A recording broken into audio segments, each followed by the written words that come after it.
Hello, friends. Welcome to another edition of the Lovecast with Jamal podcast. You're listening to episode 164.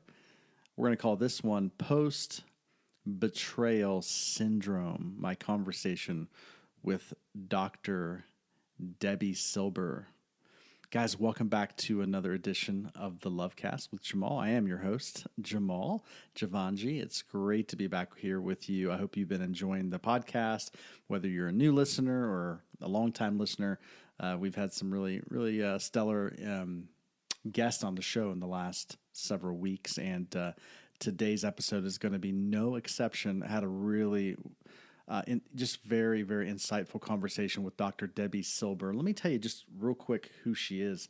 Dr. Debbie Silber. Actually, I watched she's done some TED Talks, did a couple of TED Talks, and I watched one of her TED Talks, and she's actually the founder of the Post Betrayal Transformation Institute, and she was obviously talking about that and her story and how she even discovered and got into her work in helping people deal with betrayal. Believe it or not, betrayal affects, I would say, the majority of human beings at some level. So Dr. Debbie Silber, she's actually a holistic psychologist. She's a health and mindset and personal development expert. She is actually the author of the #1 best-selling book called The Unshakable Woman: 4 Steps to Rebuilding Your Body, Mind, and Life After a Life Crisis. And she also has her newest book out, which is called Trust Again: Overcoming Betrayal and Regaining Health, Confidence, and Happiness. Dr. Debbie has been on, countless TV shows to talk about her work. She's been on Fox, CBS, the Dr. Oz show. Obviously, TED. She's done 2 TEDx talks, and she's an award-winning speaker. She, is just a wealth of information. And if you're listening to this today, and I don't want you to. Usually, when we think of betrayal, we may think of infidelity, and it certainly does include that. But betrayal, many of us have experienced betrayals, whether it's a friendship, a best friendship, maybe it's a business partnership. Betrayal was really when we have felt, when there's somebody we've looked up to, be it a parent, business partner, spouse, somebody that we've, in a sense, counted on to support us or be there, when there's a perception or an action or something occurred in which that person was, we felt that they abandoned us or walked away from us or betrayed us in some way. When that occurs, there is deep trauma that can happen at the level of our psyche. And Dr. Debbie Silber, she really does a great job of discovering just how deep those roots can go and all the ramifications from that. I know so many people, that talented people with a lot of vision and insight, but they only go so far. They're only able to make it so far in life because they haven't really actually dealt with the wounds of these. It's a deep betrayal. 9 times out of 10, it's with a core family member at a parental level, but even people who've went through relationships, even infidelity, when they get into a relationship where there's been some infidelity, typically that is a result. That's actually a mirror of a deeper, maybe earlier betrayal. So we talk a lot about that. We get into that in my conversation with Dr. Debbie Silber, but chances are, if you're listening to this episode, you have experienced betrayal or a sense of betrayal at some level, and there's a good chance it's affecting you energetically, and it could be affecting lots of different dimensions of your life that you may not have considered. And so I would encourage you to really pay attention to this episode. Listen to what Dr. Silber has to say. Just do some self-examination, because if it doesn't matter. Don't compare your story to somebody else's story. If you've experienced betrayal, no matter how small or inconsequential you may think it is, if it's affecting you, it's affecting your whole life.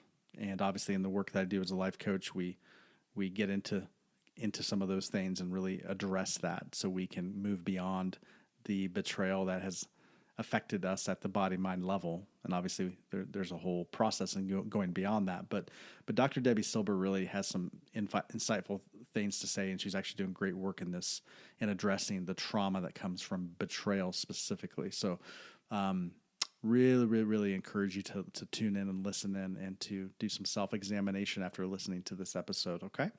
A couple things before we get into Dr. Debbie Silber's my conversation with her. I want to tell you, we finished the very first season, which is the 6-week workshop that I was telling you about. If you've been listening to this podcast, there was a 6-week workshop that I've launched called the Sustainable Alignment Workshop. We took a fabulous group of people through the 6-week workshop, and we are finished. And that means we are gearing up to launch another 6-week season of this workshop, and I would love for you to consider being a part of it. So if you would like some more information about this workshop, go to my website. It's JamalJavanji.com. All the info is there as far as what the workshop is and what it entails.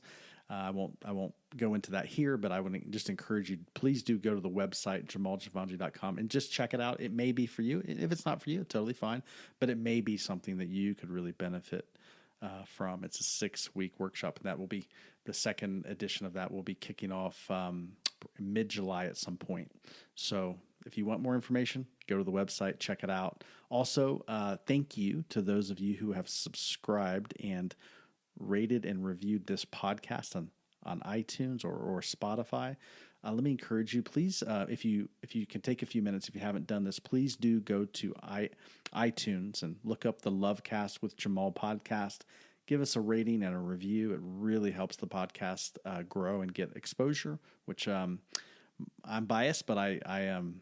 My observation is that we're having very important conversations on this podcast that do need to get out to the world. So please, would love your help and with that. It's free, totally free. It only takes 30 seconds, but rate and review. Go to specifically on Apple iTunes if you'll rate and review the podcast there. Also, we are on Spotify, so you can find us on Spotify and rate and review us there as well. Okay. Now, with that said, I will introduce my conversation to you with Dr. Debbie Silber. Hello, friends. Welcome to another edition of the Lovecast. You're in for a special treat today. I have a very special guest with us today. That is, I firmly believe you're going to just get a tremendous amount of nuggets of wisdom and gold from. But I am sitting across the proverbial podcast table with Dr. Debbie Silber. Is that correct? Dr. Debbie Silber. Yep. Welcome to the Lovecast. Glad to have you. Thank you so much. Looking forward to our conversation. Yes, absolutely. Well, Dr. Debbie Silber is the founder of the Post-Betrayal Transformation Institute. I say that right? Post-Betrayal Transformation Institute, which is doing some amazing work at helping people heal from the trauma of betrayal. And so, basically from what I understand, I think you coined the term post-betrayal syndrome. Is that correct? Mm-hmm. Yeah. I was going to say post-betrayal syndrome, post-betrayal transformation. And that was one of the discoveries made during my study. There were 3. Happy to talk about them. Well, I watched your TED Talk and was blown away. Loved it. I think what you're sharing is, I just don't find a lot of voices speaking into what you're talking about. So if we could just jump right into it, can you define for us, what is post-betrayal syndrome? How would you define that? Yeah, that was actually the second discovery. And what we learned was there's this collection of symptoms, physical, mental, and emotional, so common to betrayal. It's known as post-betrayal syndrome. And we've had over 60, maybe 70,000 people take our post-betrayal syndrome quiz on our site to see to what extent they're struggling. What's interesting about it is, first of all, we've all been taught time heals all wounds. I have the proof when it comes to betrayal. That's simply not true. We have people, there's a question that says, is there anything else you'd like to share? And people write things like, my betrayal happened 35 years ago. I'm unwilling to trust. My betrayal happened 10 years ago. Feels like it happened yesterday. And every so often I pull the stats from the quiz to see where people are. Happy to share some if that would serve. Please do. Sure. Okay, so now imagine men, women, every age group, just about every country's represented, figure 60, 70,000 people. 78% constantly revisit their experience. 81% feel a loss of personal power. 80% are hypervigilant. 94% deal with painful triggers. And those triggers can take you right down. The most common physical symptoms: 71% have low energy, 68% have sleep issues, 63% have extreme fatigue. So you can sleep all night, you wake up, you're exhausted, your adrenals have tanked. 47% have weight changes. So in the beginning, maybe you can't hold food down. Later on, you're using food for comfort. 45% have a digestive issue, and that can be anything: Crohn's, IBS, diverticulitis, constipation, diarrhea, you name it. The most common mental symptoms: 78% are overwhelmed, 70% are walking around in a state of disbelief, 68% can't focus, 64% are in shock, 62% can't concentrate. You still have to work.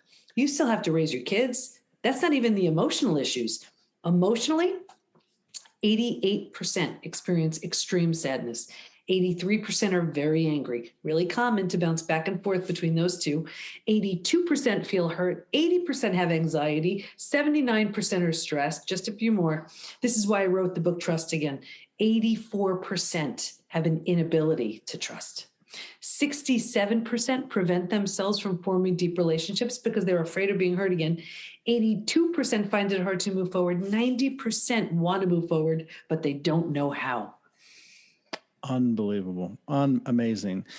For the listeners who just listened to that, I would encourage everybody to hit rewind and go through those symptoms again, because, one of the questions I had for you is, how does betrayal affect our physical health? And I think the majority of people out there would not attribute things like insomnia, digestion issues, all the litany of physical ailments that you talked about. You go see a doctor, a normal medical professional, they're looking at the physical body. They're trying to get to the root of, okay, maybe you need to clean your diet up here, or you need this medication. But how many people are saying the energy of betrayal is at the root of these physical ailments? It's incredible what you're sharing here. And what's even crazier about it, those stats, first of all, you didn't hear me say one thing that's 20%, 30%. These stats are high. Here's what's even crazier. Every statistic I just shared wasn't necessarily from something that happened recently. That could be from something that happened decades ago. So now imagine this: your girlfriend, your boyfriend in high school, something your parent did when you were a little kid, right? They may not even know, care, or even remember. And here we are decades later with the gut issues, with the insomnia, with the anxiety, with all of these things based on something that happened so long ago. That's the part that is so mind-blowing to me. Because, yes, it happened all those years ago, but we're the ones keeping it going. And then the second part, to what you said, you're right. People go to the most well-meaning doctors, coaches, healers, therapists to manage a stress-related symptom, illness, condition, disease. And at the root of it is an unhealed betrayal. That was one of the biggest reasons why I started our certification program. Because, for example, someone can go to a gut doctor, right? The 45% of everybody betrayed has a gut issue. They can go to the best gut expert ever. But if that gut expert isn't highly skilled in betrayal, they're only taking them so far. Mm-hmm. Totally. Amazing. So good what you're sharing here. Well, I want to ask you this, and you probably get this question a lot, but I think it's an important one. Okay. How is the grief from a betrayal fundamentally different than the grief from a breakup or even a death of a loved one? How is it different, and how is it the same? What are the similarities and what are the differences?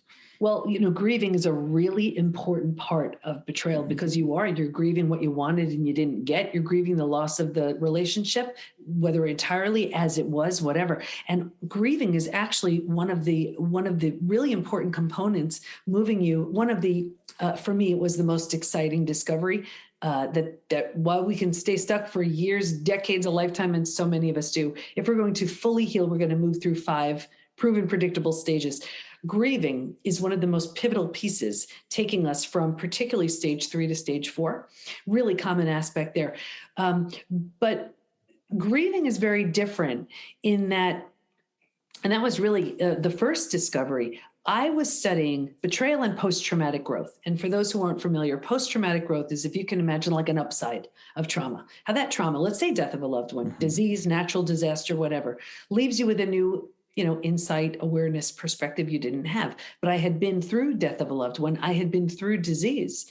And I was like, betrayal feels different for me, but I didn't want to assume it was the same for everyone. So I asked them, I said, if you've been through other traumas, does it feel different for you? And unanimously, they said, oh my gosh, it's so different. And here's why. Betrayal is fundamentally Betrayal is different. Here's why. Because it feels so intentional, we take it so personally. So the entire self is shattered. Rejection, abandonment, belonging, confidence, worthiness, trust. For example, when you lose someone you love, you grieve, you're sad, you mourn the loss, life will never be the same. But you don't question, question trust. You don't question your sanity. You don't feel maybe, a sense of belonging isn't affected. You don't feel rejected, you see? So it was post-traumatic growth was the rebuilding of your life. But when you rebuild your life and you rebuild the self, that's a whole different thing. So I coined a new term, post-betrayal transformation, the complete and total rebuild of your life plus yourself. Very different experience.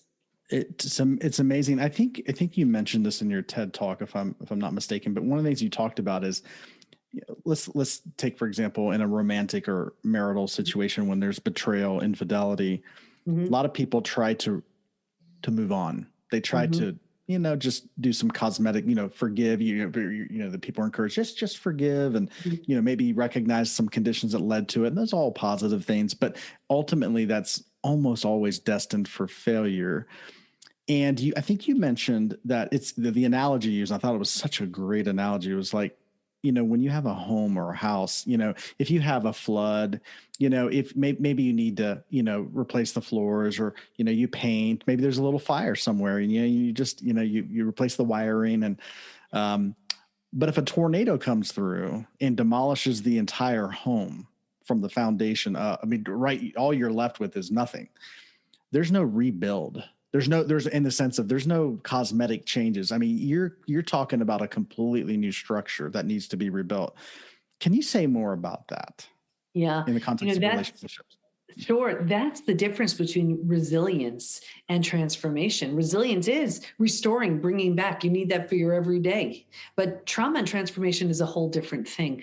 And it is exactly what you said. You're not just after betrayal. You're not patching up. There's nothing to patch up. Betrayal shatters everything. And I think what really what I see a lot of people doing is there's so much fear of the complete and utter death and destruction of the old that all they do is try to patch it up, but it doesn't work. It really doesn't. And they're looking at it like, well, I can just fix it here. The betrayal made it all crash. You have a choice now to completely rebuild it, whether you rebuild yourself and move on, or rebuild an entirely new relationship with the person who hurt you. That's what betrayal allows you to do. And it really lends itself to creating a new identity. You take the parts of you that you love, you leave behind everything that no longer serves. And in fact, there were 3 groups in the study who did not heal. And there was one group, and this was the group where the betrayer had very little consequences. And this was the group, let's say, that was just trying to turn the other cheek, patch it up, whatever it was. And whether it was out of fear, financial fear, religious reasons, that was a big one. I saw 2 things with this group. Number 1, a further deterioration of their relationship. And number 2, this group by far was the most physically ill. Okay. There's so much you just said here. So I really want to hone in on this one component, just because of the nature of my background and folks I'm talking to. Yeah. One of the groups that did not heal were the religious folks, right? The ones where their religion, and I'll tell you, there were a lot of people in my study who their religion wasn't supporting them. And I'm not going to, name religions, but their religion wasn't supporting them. But this is what I did see. They would either leave their religion entirely, or they would move to the spiritual component of their religion, or they weren't really anything and they became spiritual. And it was something I saw in everyone. And would you say that that transition to the spiritual dynamic was healing for them? Or was very healing. It's a really important component towards healing because, and I was wondering about that because I saw it with everybody, me too. And it was really for two reasons. The first reason is you feel so lost and you need this sense of connection. And so, we venture, well, I can't trust the person that I trusted the most. I don't even trust myself because I'm a bright person. How did I not see? How did I not know? So if I can't trust in the person I trusted the most, I don't trust in myself. How in the world can I trust in anything or anyone? So we venture, at least I can trust in something other than us. That was the first thing, right? So it was that sense of trust and that sense of connectedness. So it was something so desperately needed and really helping someone feel a little bit more grounded because trust is so foundational and it's completely shattered with betrayal and needs to be completely rebuilt. Totally. That's so good what you're saying here. So what I'm hearing you say is there's a definite distinction between religion and spirituality. The folks who stay in the dynamic of religion, which is all focused on just get over it, just forgive, just move on, just patch it up, they don't heal. And not only that led to they became the most physically sick Very individuals. much so. But if you can move beyond the physical dynamic into the spiritual dynamic, there's the healing. Definitely. But here's the thing too. It wasn't just that the religion was saying, they would say, don't get divorced, just turn the other cheek, whatever it was. But it was also really, it was, I don't want to say pushing forgiveness, but it was forgiving for the wrong reasons. Sure.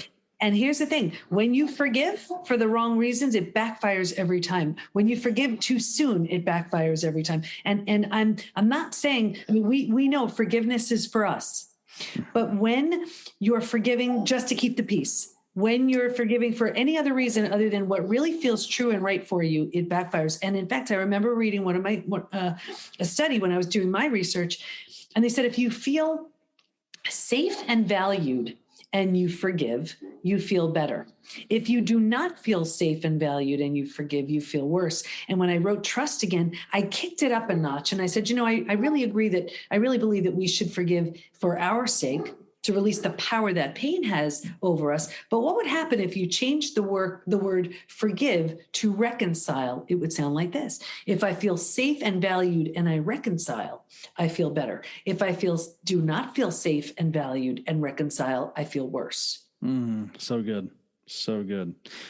So, I think it's so powerful what you're saying there's nothing to patch up when there's a betrayal.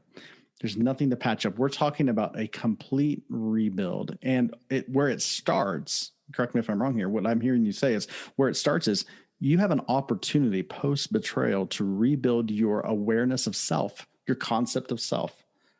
Is that correct? You rebuild all of it. And people ask me all the time, can trust be repaired? I say no. Can it be rebuilt? Yes. But it's a big process. And it involves, and I'm not even talking about rebuilding trust with that other person. And I teach a 4-step trust rebuilding process. There are so many different aspects of trust that need to be rebuilt, but we need to rebuild the self. That's the biggest piece of it. Like I mentioned before, rejection, abandonment, belonging, confidence, worthiness, trust. These things are huge. But when you do, you meet a version of yourself that never would have had the opportunity to be birthed had that not happened. That's when you're doing 100%. Something really good with something really painful. 100%. I've experienced, just personally speaking, what we would call personal betrayal. And for so long, it was either what this person did wrong, which is legitimate, or what I did wrong. Mm-hmm.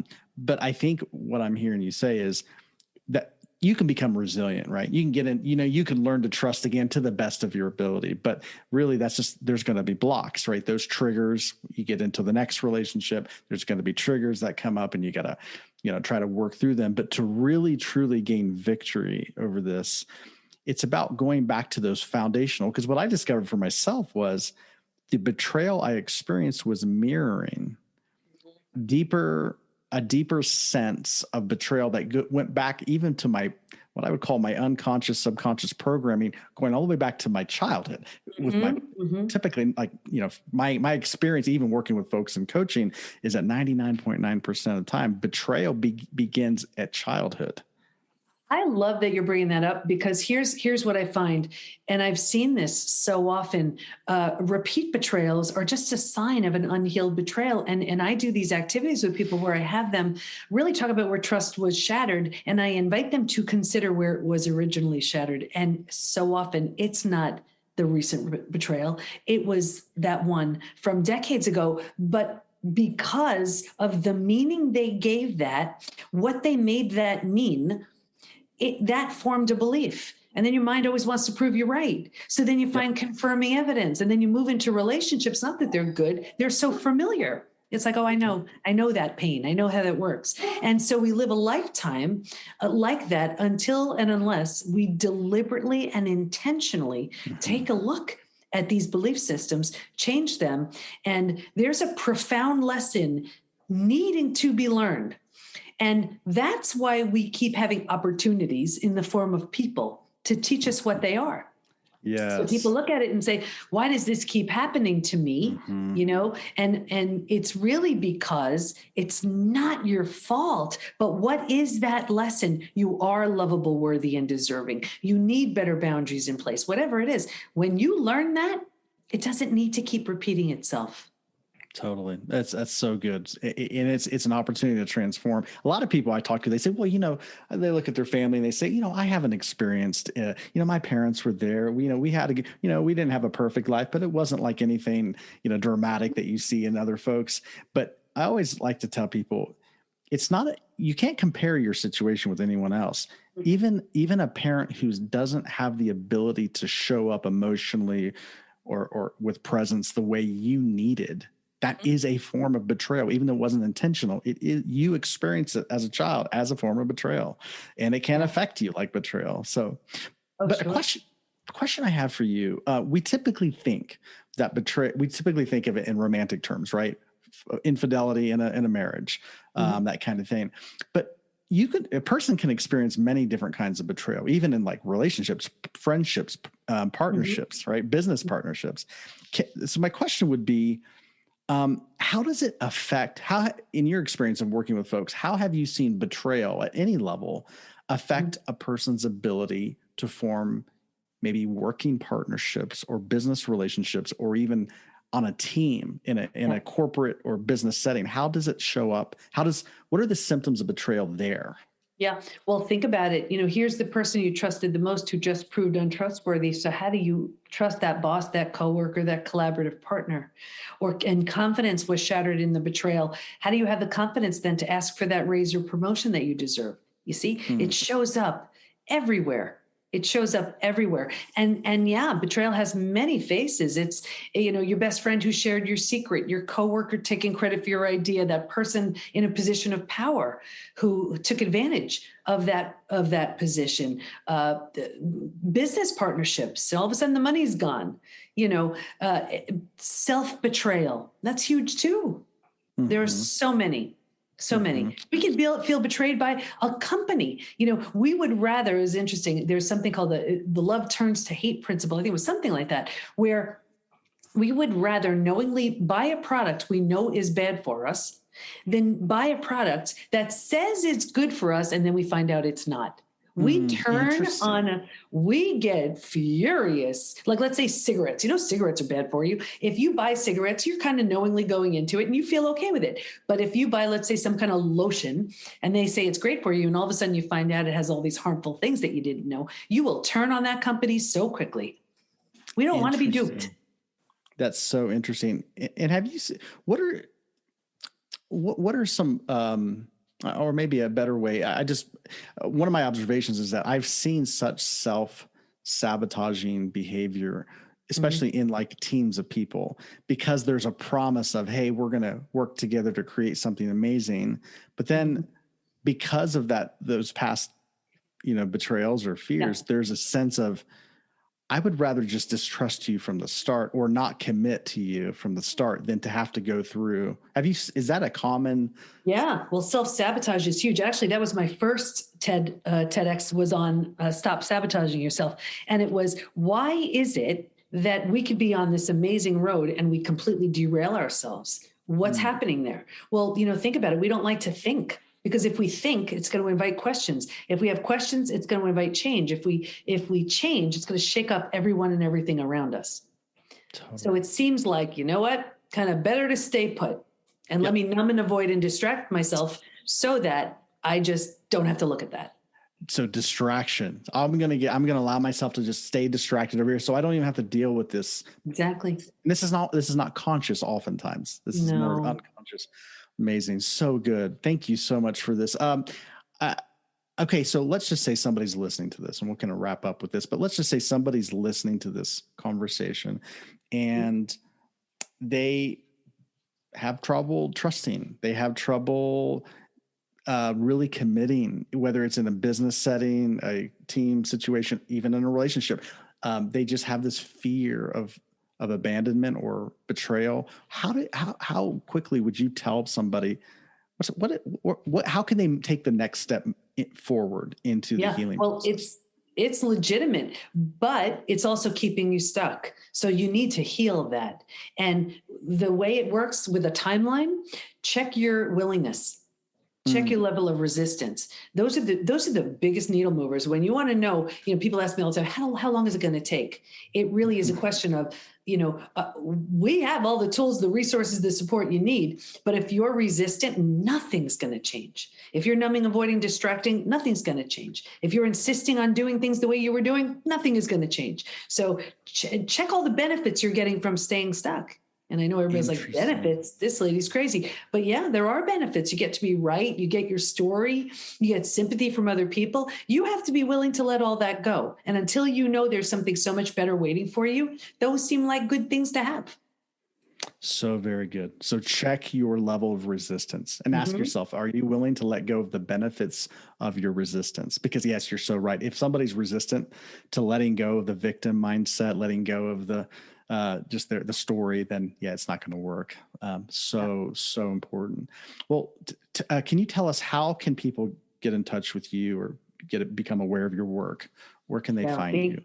Thank you so much. Everything is at the PBT, as in post-betrayal transformation, thepbtinstitute.com.